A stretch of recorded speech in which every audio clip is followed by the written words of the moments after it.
अहिल्यानगर जिल्ह्यात अवैध वाळू उपसा व वाहतुकी विरोधात स्थानिक गुन्हे शाखाने मोठी कारवाई करत एका आरोपीला ताब्यात घेत 3,20,000 रुपयांचा मुद्देमाल जप्त केला आहे. ही कारवाई राहुरी शहरातील 18 एकर परिसरात दिनांक 17 मे रोजी मध्यरात्री करण्यात आली.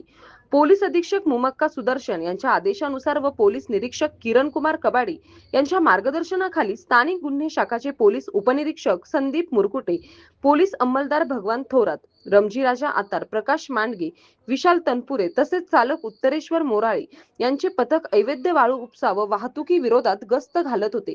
दरम्यान पथकाला गुप्त बातमीदारामार्फत राहुरी शहरातील 18 एकर परिसरात एका टेम्पो मधून चोरी छुप्या पद्धतीने वाळू वाहतूक सुरू असल्याची माहिती मिळाली.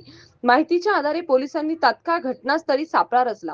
काही वेळातच संशयित टाटा 407 टेम्पो येथे येताना दिसताच पोलिसांनी वाहन अडवून चालकाला ताब्यात घेतले. चौकशीत चालकाने आपले नाव अकिल कासम पठाण, वय 28 वर्ष, राहणार देसवंडी, तालुका राहुरी असे त्याने सांगितले.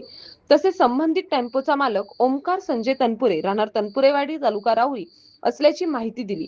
पोलिसांनी आरोपीच्या ताब्यातून अंदाजे 20,000 रुपये किमतीची 2 ब्रास वाळू तसेच 3,00,000 रुपये किमतीचा टाटा कंपनीचा 407 टेम्पो असा एकूण 3,20,000 रुपयांचा मुद्देमाल जप्त केला आहे.